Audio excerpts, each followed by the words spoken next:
Take a moment and think about the weddings you've attended. What is it that makes them different from one another? Does one stand out as being unique? When it comes to unforgettable weddings, the key is how well you plan them. Your wedding is simply a celebration of love between you and your partner. Most people typically think that means a sob fest with drowsy music and lots of smooches.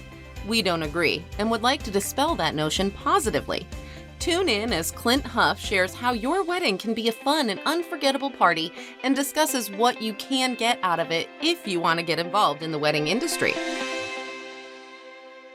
Hi, everybody. Maria Romano here, founder of True Love Knots. Let me tell you, I am like so friggin' jazzed today. I have Clint Huff, who is known as Reverend Clint Huff, and he is a wedding officiant. He is a spokesperson.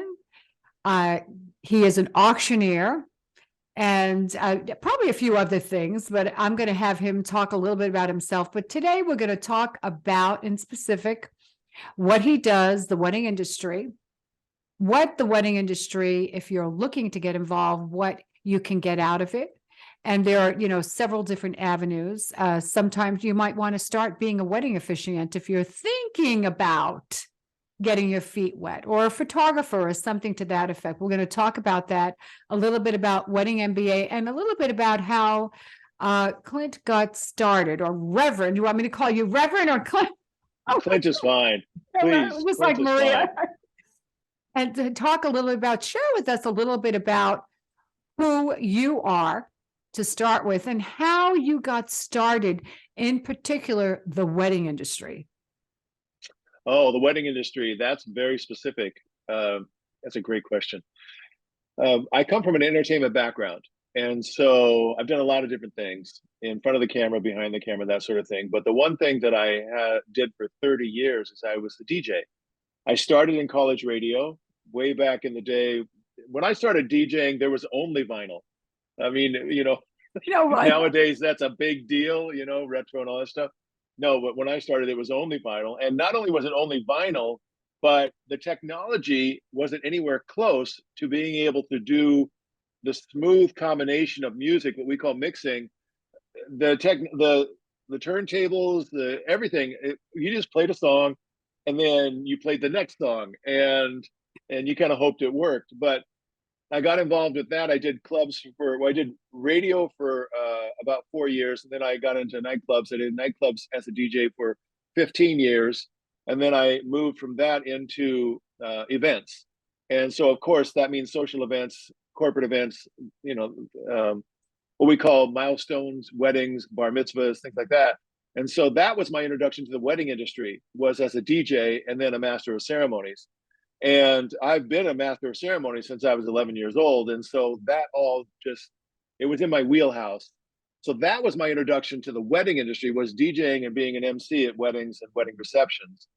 How I got into officiating, I was playing music for a ceremony, and the officiant was the bride's boss. He was a motivational speaker. And I said, wait a minute, how did he get that job? How did he get to do that? And they said, they told me it was a very simple process. And I said, well, I want to do that. It just felt like that's what I should be doing. And so I did everything that needed to be done so that I could legally sign marriage licenses, because anybody can perform a ceremony. And I've been doing it ever since for over 20. Oh my gosh. My first ceremony was in 1996 is when I did my first ceremony. And I've been doing it ever since. And I'll be honest with you, Maria, I've done a lot of really fun things, but this is the best job I've ever had. I love it. I have to agree with you. I mean, when you really think about this particular part of the wedding industry, and that's what I tell everybody, you get to meet the couple, right, on one of the happiest days of their lives or beforehand. Hopefully you have great words of wisdom, and it stays with them for the rest of their lives. What you say makes a big impact, and their guest as well. Have you ever noticed too, whenever you are performing a ceremony, Clint, and I noticed this, so sometimes you'll have couples sitting there and then you say something and all of a sudden they're going, oh, and they're grabbing onto their partner. The best. Well, yes, but my approach is a little bit different. I know that you do a high volume, and we've talked, you and I have talked when I interviewed you for the Wedding MBA podcast, that the volume of what you do and how sometimes you meet the couple for the very first time and they're relying on you to do something in order for them to become married or to experience a wedding ceremony. My process is a little bit different in that I don't do the high volume. Don't get me wrong, I would love to, but your business is what it is. And the way I work, every couple is actually builds their own ceremony. They're hands-on. And so there isn't anything in the ceremony that would necessarily be a surprise in regards to the text of the ceremony, because they have their hands all over it and I give them final edit. It's really important to me that they own it and that they feel comfortable with it. So there isn't anything in regards to the ceremony itself where, unless they're anticipating it. And now there are a couple of things within the context of the ceremony that give them an opportunity for surprise. The first thing is their personal vows. If they surprise each other with personal vows that they say to each other, then that's always, it's amazing. That I always feel like I have the best seat in the house for this cool thing. But the other thing is, because it's an organic process, there's people involved, there's always going to be human moments that I always look for and ready for, that I can celebrate with the couple. I think that my connection to the couple is the single most important thing. I want the guests to feel welcome. I want them to feel included, but I'm very clear that it's not about the guests at all. It's about the couple and the connection between the couple. And if I can somehow remain true to that and give the couple space and everything that's necessary, I always kind of feel like they're in my bubble, that they can be connected to each other. And here's the single most important thing, Maria, is that they remember what happened with brilliant memories, that they can look back on it and anytime anything triggers the memory of their wedding ceremony, that it's a good feeling and they remember specific moments. Because I'm sure you've heard this before, where a couple will say, I don't really remember that much about my wedding ceremony. It was all a blur. And I really want to somehow stay ahead of that. And I found that if the couple's directly involved in the creation of the ceremony, then they're able to actually experience and create memories that they'll treasure for the rest of their lives. So in a way, I'm answering your question two ways. I want them to be hands-on. I want them to feel that it's completely 100% them. And then I want to give them the space and allow myself to be present if there's something that, and usually there is at every wedding, there's some unique moment, 2, 3, 4 moments that we can celebrate together. I don't mean celebrate like, confetti. I mean that we can acknowledge it and enjoy the joy of it. That's kind of my job, I think. Well, you said something. You said you want them to have brilliant memories. And I love that, the way you actually phrase that. And when a couple when they write their own vows, because even though I work out of a chapel, I do a lot of privates as well. And I do longer, they're not just a short ceremony. I love when a couple writes their own vows. And I think that's important, that they have a hand, that they either create their own. So are they actually creating their own ceremony from start to finish, or are you giving them a template, a couple of different that's choices? A great question. Yeah, of course. That's a great question. It's, you and I will talk to each other and it's almost like a shorthand. We take things for granted. Right. But you're right. I give them a ton of resources. I have a document that is free to anybody who wants it.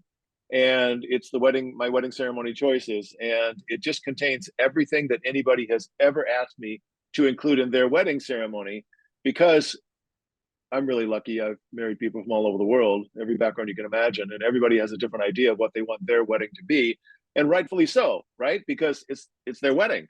And so I encourage them to make it as personal as they possibly can. And people keep bringing me things I've never seen before. And I figure if they like it, there's a possibility that the next couple will also like it, whatever it was. And so I can't predict that. I'm not that smart. So I just put it all in one document. It's all one huge ceremony.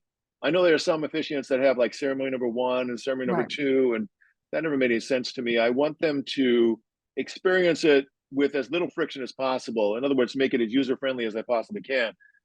So it's one big ceremony. There is a table of contents, but it's over 80 pages long. Oh my God. But it follows the flow of a typical wedding. And every time you get to a particular section, there's a lot of different things that you can choose from. And they have complete freedom. If they like this paragraph from this particular selection, or maybe even more specifically, they like this phrase, this sentence.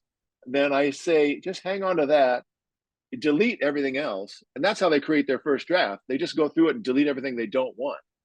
And I always say it's only a first draft. Let's just get rid of the stuff that no way in the world is this going to be a wedding. And then email me whatever's left over. And I don't care how much or how little it is. I just want to see kind of where they want to go with it. And then we begin the process of one little section at a time, refining their wedding ceremony. And again, I try to make it as user-friendly as possible. I make it I like doing email. Email is they can do it in their own schedule. You know what I mean? I married a couple who, while we were going through this process, they live in the Netherlands. And so I knew when I sent them an email, a section of their ceremony, that they were probably asleep. And I also knew that when I went to sleep, they were going to answer my email. And so we went back and forth and created their ceremony. And then they came out to Southern California and they got married. So that's kind of the way we begin the process. That's kind of how we work through it. And then I follow the rhythms of every couple. Some couples really embrace this. There have been a few couples that just sent me a final ceremony as their first draft. And I'm real honest with them. This is brilliant. If this was what you want, that's great. But then there are other couples that will go piece by piece. And then there are some couples that the process just kind of gets away from them. And so then, based on what they've told me, I'll create a ceremony for them. But here's the thing. I don't surprise them. I email them the ceremony that I've created with plenty of time for them to look at it and make any changes they want, so that when they're ready to walk up the aisle, they know this is going to be brilliant because it's us, and that's what we do. So how much preparation does it take for you? Usually, how many hours do you put into, would you say on the average? Not very many. Okay. Not really, because it sounds like, oh my God, 80. But so they're doing the work and then you're putting everything together, which it should be. That's their trajectory of the rest of their life. You want something. So, well, let's start with the first thing. So how many hours would you say you're putting into prepping? And then how long would you say your average ceremony runs? Those are two very different things. Right. I think getting ready for a ceremony, it obviously will depend on the couple and how much back and forth there is. But I guess the heavy lifting has already been done, because I send them the complete document and I tell them, when you first look at it, you're going to get a little scared because it's so big. But if the goal to create a first draft is to delete first, just delete, now all of a sudden what is 80 pages turns into about 10 pages really fast. And so now they can calm down, they can wrap their mind around it. For me, it's as long as it takes to send an email, look at some text, make any comments or revisions that need to be on that text, and then send them a follow-up email. So typically, to get ready for a ceremony is, just based on actual man hours, time at the computer, is less than an hour. Okay. And to create the ceremony. And then I also tell them that I'll talk to them as many times as they want. I mean, if they want a conversation, phone, Zoom, FaceTime, whatever they want to do, as many times as they want, because I just want them to feel, I don't want there to be any friction at all. But I don't think there's any couple that has scheduled more than 2 meetings with me, besides the introductory meeting. And then during the ceremony creation process, every now and then, they'll want to do a follow-up just to kind of get ready for the day. And those conversations usually, well, the first conversation can last up to an hour because of all the questions and just getting to know the couple. But in regards to the ceremony itself, those conversations are usually at the most 15 minutes. And then that's where we dive into all of the logistical details and all the things that are going to make them feel at ease, so that when they show up on the wedding day, it isn't, a bunch of, I don't know what's going on and people are pulling me this way and that way, that they'll already have kind of a lay of the land. And so it's a long way of answering your question, but That's to okay. get ready for the actual ceremony is less than an hour in terms of my time. Right. And then the average length of your ceremony, would you say, on the average? I would say 15 to 20 minutes. That's about pretty much right. Yeah, it depends from 10 to 15. Now I gauge it from the time I start talking, because processionals and all that kind of stuff, however long it takes them to get in front of me, But the moment that I start talking, in the ballpark of 15 to 20 minutes, and it could So, be more or less depending upon what they want to do. so have you ever had a large bridal party? Oh, sure. Yeah, there was one where, oh my gosh, I'm envisioning it now because there was, especially the bridesmaids. They stand in front of me, and usually, typically, the groom is on this side and the bride is on this side.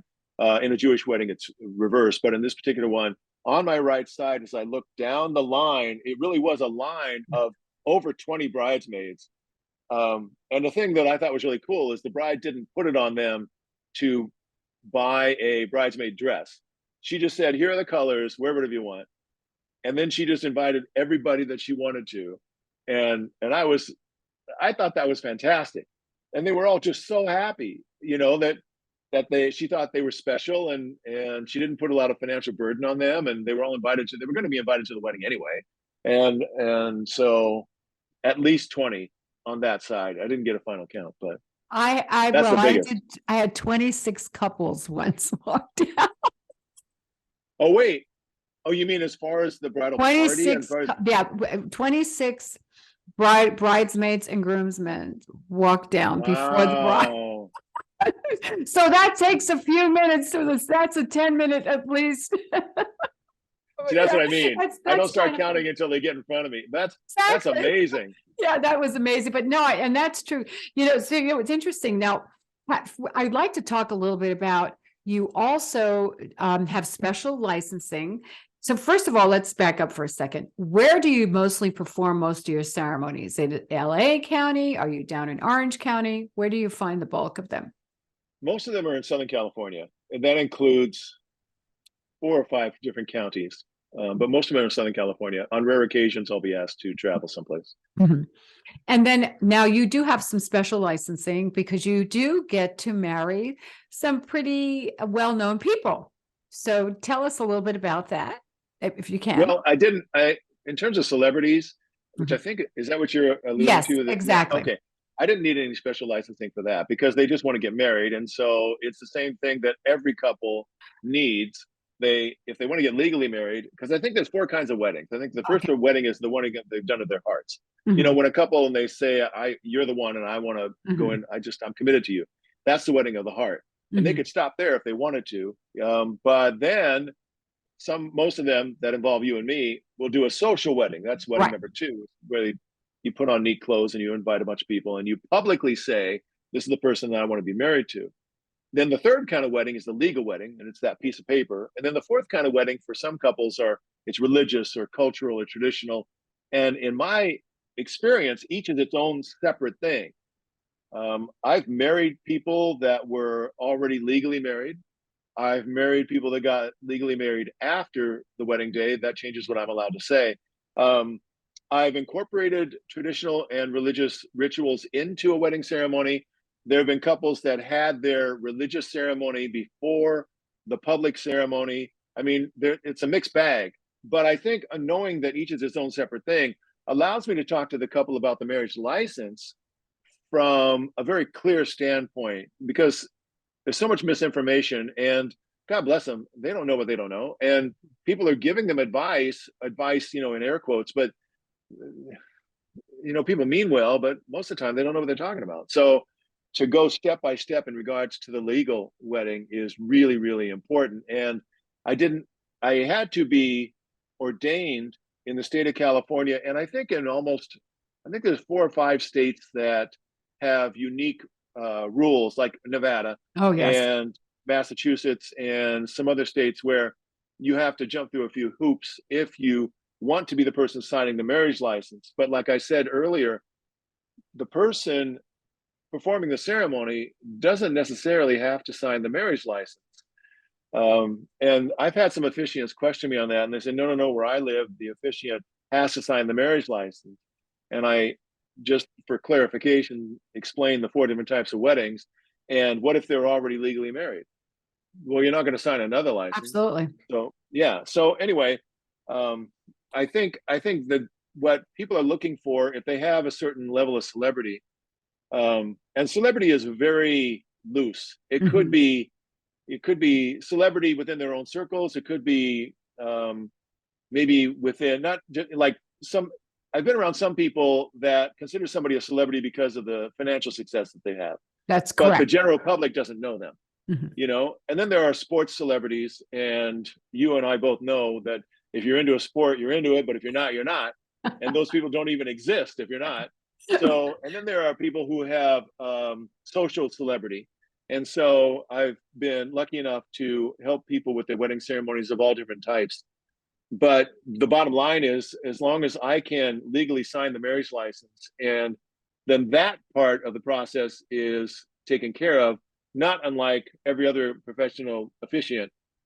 But I think what I bring to the table in regards to people that have a certain level of celebrity is my experience, not only being in the entertainment industry and dealing and interacting with different levels of celebrity already, but also my experience as a live master of ceremonies with huge auditoriums and being in front of a camera for television. And I've been on ESPN and Fox Sports and done a lot of different things. And so all of that plays into the idea that these two people, no matter what their background, what their social status, what their financial status is, it comes down to these two people are going to have a wedding ceremony, and understanding all the logistics and all the parameters and all the team concept, and then being able to focus in on just the two of them during the ceremony. Fortunately, because of my background, and please forgive me, I don't mean as a bragging thing. I just mean that I've been lucky. My life has been a series of one thing leads to another, which leads to another. And when I came to the officiant arena, and then all the things that I've done on television and so on, all of my experience feeds into that. And I think that's more of what they would have trust or confidence in, at least the event planners who are going to work with these types of couples. They're looking for somebody who won't be overwhelmed and be able to stay centered and focused. And so, because I'll be honest with you, Maria, you probably have been through this. I get a little starstruck when I'm around certain celebrities, and thank goodness I have a job that I can focus on, and a couple that I can set aside whatever their titles are and just focus on the couple getting married. And that allows me to set aside my goofiness in regards to being starstruck, and give them the best experience possible and hopefully the best memories possible. And that's what they really are looking for. And also sometimes the privacy of what's going on, during the ceremony. I think that's the biggest thing as well. Being able to, now, have you ever had to sign an NDA? Oh, sure, many Mhm. times. But Mhm. that's funny you brought that up. I never really thought about this very much, but I I just I'm a private person myself, Mhm. and so I really, just based on the world that we live in, I think discretion is Mhm. really important. And I don't know if anybody has come to me because of my policy of discretion. Um, I have been interviewed after the fact. The most recent two wedding ceremonies for Paris Hilton and Britney Spears, people reached out to me, but I'm very careful with what I say, and I really stay positive and romantic and that sort of thing. And I don't know if that's important. I don't know if people give that a consideration. I don't know if the event planner who refers me says, and he is very discreet. I have no idea. I just know that that's my personal policy. So maybe that is another level of trust. Maybe. I don't know. I And I don't, think, yeah, I think that does make a difference. It says a lot about your integrity. well, also, I guess I'm not really that. There are some people who are in our industry who are brilliant at marketing, and I can understand how they would want to spread the word that they have Mhm. done a particular type of wedding. And I get that, because it raises their status and it gives them more credibility or whatever the case may be. I don't do that.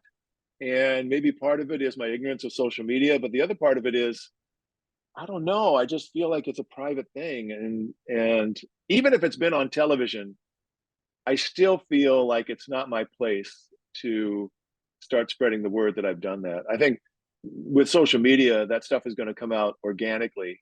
And so I don't even think about that. And you're right, because when I interviewed David Tutera, he doesn't throw names around. He was getting ready to do some, I guess, high level weddings, and I believe he showed some behind the scenes. We never know who it was, and I think it's important to remain humble to that effect of what you did. But when I was asking about the licensing, what I meant was, is there a license, first of all, that somebody can obtain in California that keeps it basically sealed, even though in Yes. Nevada it's a public? That's what I was trying to find out. Oh That's yeah. what I In meant. California, there's two kinds of marriage licenses. There's a public and a confidential, and they're Mhm. exactly what they say they are. Most people in the other states, the only option they have is a public license, That's which means correct. anybody can look it up. But in California, a confidential license is confidential. Nobody will have access to that document except for the two people getting married Mhm. and the court, obviously. Um, and also, in California, it's really important for the couple to get certified copies of their marriage license, because the original marriage license will Right. get filed and it'll be there forever and they'll never see that document again. So they have to be able to prove to people that you're legally married, and certified copies are really important. But it's Mhm. my understanding that in California, the only people that are permitted to purchase certified copies of a marriage license are the two people that are on the license. Because the way I explain it to my couples is that a marriage license, as far as, I don't care which government entity issues a license, they don't think it's romantic. They think that a marriage license is a business contract, which it is. The couple is going to go into a financial partnership called state of matrimony. And every state, that's another thing, because in California, we get people, this is probably true, especially in Las Vegas. You have a couple coming from all over the world to get married in Las Vegas. And I think I always want to make sure they understand that where the license is issued, you are under the auspices of the civil laws of Yes. matrimony, right? And so you better be aware of that. And so that means that if couples come from other states, I recommend they do their due diligence, find out what the laws of matrimony are in your state. And also, is it important for you to have the document and everything locally so that you can easily access that? Because it's my understanding that a license that is signed by an officiant outside the borders of the whatever the entity is that issues the license can be contested as being invalid. Right. And so obviously we don't want that. And so I tell them, if you are coming and you would rather have, let's say Texas, you'd rather have a Texas marriage license than get legally married in Texas. You don't have to tell anybody, just get legally married in Texas before you come out to California. And then we'll do the public or the social ceremony, and everybody is all It's on happy. board. Makes sense. Makes a lot. Yeah. Well, so a couple of things. Where do you see, as far as the officiating today? As you know, the big talk around wedding MBA was a lot of officiants are seeing where they are being replaced by family members, by friends. Like you even talked about somebody that did motivational speaking. Where do you think the industry is going with that? Where do you see that with couples and making that selection? I always picture it almost anything that everything is kind of like on a pendulum. Mhm. Like if you look at the stock market, there's ups and downs and ups and downs, and there's panic and elation on both sides. And usually there's ill-advised behavior on that cycle. And so what I've seen in the wedding industry in regards to officiating, I keep hearing complaints over and over and over again from event planners, venue managers, that what I call a rookie or an amateur or yeah, usually a rookie, somebody who's doing it for the very first time, and they're shoved into a position almost to fail, because it isn't just what they say, it's all of the logistics and all of the coordination of everybody involved that are really important. Something as simple as asking the guest to be seated after the couple gets in front. There are too many times I have heard that the photographer had to say to everybody, "Sit down, sit down," and so putting somebody in a position to fail from that standpoint. So what I've done is I've put together a checklist, a day of checklist for officiants, and anytime somebody refers me, and then the couple ends up going with a family member or a friend or whatever, I say, well, oh, good. I'm glad they found the officiant they want for their wedding ceremony. Um, But I also email that officiant checklist to the event planner or whoever referred me to give to the officiant as like a safety net, just so they know what to do and what not to do. And it's not a Mr. Bossy Pants. It's just you're working with a lot of people. Here's how you talk to a photographer. Here's how you talk to the event planner. Here are the checklists of make sure you write your stage directions into your ceremony. Stand up, sit down, get out of the photo for the kiss. You know, all of that kind of stuff, so that to the best of my ability, I can help people have brilliant memories because their rookie officiant didn't screw it up. That's Because my favorite story is a horror story. all right. Let's And hear it. I was going to I ask heard you of, that anyway. I used to co-host and produce a podcast called the Wedding Ceremony Podcast. Okay. And it was me and a wonderful, amazing officiant out here in Los Angeles, JP Reynolds. We come from completely different backgrounds. He was a Jesuit priest. He grew up in New York, and he has all of that energy and background, but he left the church and went into, I don't know, civilian practice, public practice, wherever it is. And I come from entertainment, and I did not go to seminary. And so every week we would just share stories of, because we were both marrying people almost every weekend, what happened. And there's always amazing stories. And then every now and then we would invite on a guest. So we invited on this very successful videographer, and he told this story that happened during a wedding ceremony. They asked the uncle to be the officiant. The uncle was in a wheelchair. In the middle of the ceremony, the uncle took out two sock puppets, not just regular puppets, but sock puppets. And he put his hands through the middle of the couple as if they were like the stage. And he had a pretend conversation with, okay, let me do this, with the sock puppets. One was the bride, the other was the groom. And that was the conversation between the two of them in the middle of the ceremony. Nobody knew he was going to do that. It did not go well, to the point where the father of the bride was so upset, came up to the videographer immediately after the ceremony and said, "Can you please cut that out of the video?" I mean, that was obviously a surprise. Oh my God. Also, my wife was assisting an event planner a number of years ago, and they asked a member of clergy of the church that they belonged to perform the ceremony. This particular clergy had never been married, and yet during the ceremony, he started to give advice on being married, and it was very obvious to everybody that you haven't been through this, dude. So don't just give me a canned thing. You know what I mean?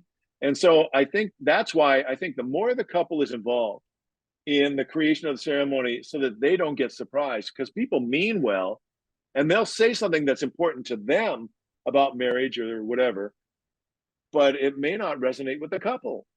I mean, if one of them comes from a very religious family, but they themselves have decided to not practice that religion, perhaps go down either, well, just not that, then for somebody to come to them, whether it be the officiant or a reader, and say something that's deeply religious, traditionally religious, because they think that's important, and it doesn't resonate with the couple, then what you've got is that really awkward moment that the couple will remember. I want them to have happy, brilliant memories. But the reality is, Maria, and you know this for a fact, it's the things that go wrong they'll remember. Absolutely. And those are, you are so right. You are definitely so, I so agree with you. So I have a couple of more questions for you because I want to be mindful of your time. Okay. So a couple of things. What would you tell somebody that wants to get involved in the wedding industry? First of all, we know that the wedding industry is booming. At least that's what they're saying over the next couple of years, in spite of the quote recession. But somebody that wants to be an officiant, what advice would you give them? That's new, somebody new, green. Well, the first thing is it's public speaking. So you have to make sure that you're really comfortable doing that. And when I say comfortable doing public speaking, it isn't just a fear of public speaking. It isn't just, that I'm talking to in front of a bunch of people. It's the nuances of doing it well. And so I would suggest that if you want to be an officiant, the first thing you do is you become an excellent public speaker. That means that you need to be able to embrace the moment, feel comfortable in the moment, because the minute that somebody thinks you're nervous, then they're disconnected from the emotional content of what's happening, the significance of what's happening, and their focus is on you. Then the next thing is, as an officiant, you have to dress appropriately. Now, everybody has different ideas of what that is. I think that black is kind of a safe color all the time. Plus, if there's a mic stand in front of you, if anything, most of those things are black. Black microphone cords are black, and it blends into whatever you're wearing for the photos. That's why I never really worry too much about people saying that they don't use a mic stand. I think it's irrelevant. I think if you need a mic stand, then use it. Okay, so the first thing is make sure you're comfortable with public speaking and that you do it well. Train, use your voice correctly, learn how to project, learn how to make eye contact. Then the second thing is dress appropriately. Make sure you have pockets and belts, because in the world we live in, you're going to get mic'd up. And you may have to hold a microphone, but sometimes they'll put a clip-on mic. And that's another reason why wearing black is good, because it kind of hides. And then you're going to need to be able to put the transmitter of the clip-on mic someplace. Then you need a pocket or a belt that can clip onto or slip into. That's really important. Your personal grooming is really important. Whatever fragrance you think knocks them out at the nightclub, no. You want to make sure you're understated in terms of being what people smell. Yeah, and you also want to have really nice breath. So anything that you need to take with you, gum, mints, breath spray, whatever it is, make sure you have that. Now, I haven't even gotten to the ceremony, because I'm just talking about doing the job, the craft of the job itself. You want to be able to sight read. A lot of people don't pay any attention to this, but if you have anything written down, and if your head is like this the entire ceremony, there's a disconnect, right? The whole idea is you're connecting with the couple. And so you want to be able to look off the page, and if it's about them, you're talking directly to them. If it's about marriage, you're talking directly to them. If you're saying something to the guests, you want to be able to get off the page and look at the guests and make sure they're connected. Sight reading is incredibly important. And all it really defining sight reading is letting your brain do what it does automatically. There have been so many times where you're driving in your car and you glance up and you see a sign of some kind, and then you go back to the road, but your brain still sees that image. So that's what sight reading is. You can go down, you can practice this on anything that's written, where you glance at it and then you come back to something else, and then you allow your brain to read whatever was implanted, the image that was implanted. And the more you do it, the better you get at it.